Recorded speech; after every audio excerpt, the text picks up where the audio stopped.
बिस्मिल्लाहिर्रहमानिर्रहीम। अस्सलामुअलैकुम। Welcome to my YouTube channel. आप देख रहे हैं अस्मार कुकिंग। आज मैं आपके लिए जिंगर फ्रेंच फ्राइज़ की रेसिपी लेकर आई हूँ। ये इतनी ज़बरदस्त, इतनी क्रंची और इतने क्रम्स वाली बनेगी कि आप जिंगर बर्गर को भी भूल जाएंगे इंशाल्लाह। ये रेसिपी बहुत मज़ेदार होने वाली है।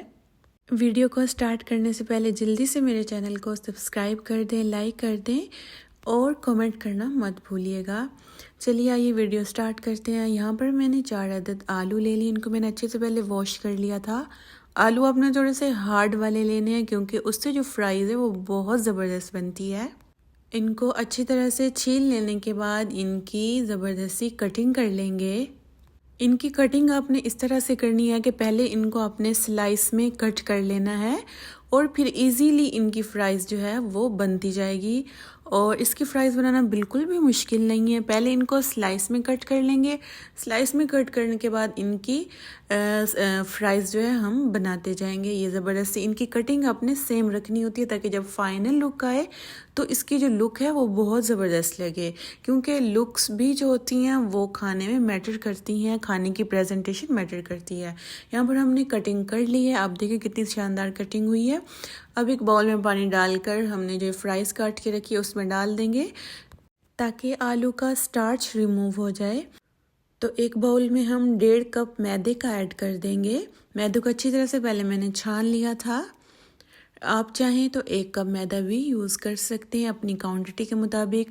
1 टीस्पून इसमें लाल मिर्च पाउडर ऐड कर देंगे और हाफ़ टी स्पून हम इसमें हल्दी ऐड कर देंगे और 1 टीस्पून इसमें भरकर नमक ऐड कर देंगे और हाफ़ टी स्पून हम इसमें ब्लैक पेपर ऐड कर देंगे।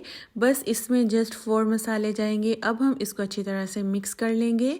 मिक्स करने के बाद हम इसमें पहले 1 कप पूरा भरकर पानी का ऐड कर देंगे।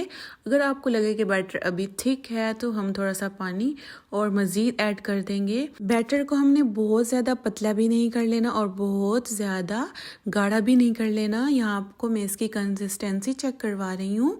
यहाँ पर देखिए अभी मुझे लग रहा है कि बैटर थोड़ा गाढ़ा है तो मैंने इसमें पानी मज़ीद ऐड कर दिया है। यहाँ पर आप इसकी परफेक्ट कंसिस्टेंसी चेक कर लें। अब हम दूसरे बाउल में 1 कप मज़ीद मैदा लेंगे। मैदा इस बाउल के अंदर ऐड करने के बाद हम इसमें जस्ट 1 टीस्पून सिर्फ नमक ऐड कर देंगे। बस इसके अंदर अब और कोई मसाला नहीं जाएगा। अब हम ये आलू का जो क्रम्स बनाएंगे, जो क्रंच बनाएंगे वो इसी सूखे मैदे से ही बनाएंगे। सबसे हम एक आलू लेंगे और इसको पहले हम बैटर में डिप करेंगे अच्छी तरह से। जब मैं इसको निकालूंगी आलू को बैटर के अंदर से तो देखिएगा कि बैटर इसके ऊपर अच्छा खासा लगा हुआ है। मतलब इसको ऐसे हल्का सा झाड़ लेंगे। झाड़ने के बाद खुश्क मैदे में डालने के बाद इसकी अच्छी तरह से कोटिंग कर लेंगे जिससे इसके क्रम्स जो हैं बन जाएंगे ऑटोमेटिकली। आप देखिएगा बहुत ज़बरदस्त इसका क्रम्स जो है बनकर तैयार होंगे। हमने इसको दबाना नहीं है, जस्ट हमने जो है खुश्क मैदे के अंदर डालकर इसी तरह करके निकाल लेने हैं।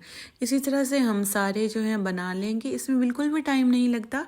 हमने क्योंकि वीडियो बनानी होती है इसलिए आपको थोड़ा सा आहिस्ता और तमीज़ से दिखा रहे होते हैं। चलो यहाँ पर बनकर सारे जो हैं फ्राइज़ रेडी हो गए हैं। अब हम इनको फ्राई करने स्टार्ट करते हैं। एक प्यारी सी कढ़ाई लेंगे, इसमें हमने घी गरम कर लेना है और घी गरम करने के बाद इसमें हम फ्राइज़ डालते जाएंगे एक एक करके। हमने लो टू मीडियम आंच पर इनको फ्राई करना है अच्छी तरह से। 5 से 6 मिनट में ये जो फ्राइज़ है बन के तैयार हो जाएगी। यकीन करें ये फ्राइज़ इतनी मज़े की बनती है कि आप जिंगर बर्गर जो है उसको भूल जाएंगे। इतनी क्रंची ये फ्राइज़ बन के तैयार होगी। इनका क्रम्स इतना मज़े का होगा कि आपको खाकर मज़ा ही आ जाएगा। दूसरी बात ये बहुत जल्दी बनकर तैयार होती है। आप इसको बच्चों के लंच बॉक्स में भी डाल कर दे सकते हैं और शाम की चाय के साथ भी ये जिंगर फ्राइज़ बहुत मज़े की लगती हैं। देखें इनके कितने ज़बरदस्त क्रम्स बने हैं। बहुत अच्छी बन के ये माशाल्लाह तैयार होती है। इसी तरह से हम बाकी फ़्राइज़ को भी जो है वो बना के तैयार कर लेंगे। और आप मेरी रेसिपी कहाँ से देख रहे हैं तो कमेंट्स बॉक्स में मुझे ज़रूर बताइएगा। चलिए जी, यहाँ पर हमारे जो फ्राइज़ हैं, हमारे ginger fries, ginger potato fries बनके तैयार हो गए हैं। अब हम इनको डिश आउट करते हैं। और तो जी देखें माशाल्लाह हमारी जिंगर फ्राइज़ जो है बनके तैयार हो गई है ज़बरदस्ती। आप इसको केचप के साथ खाएं, चटनी के साथ खाएं, आपकी मर्ज़ी है।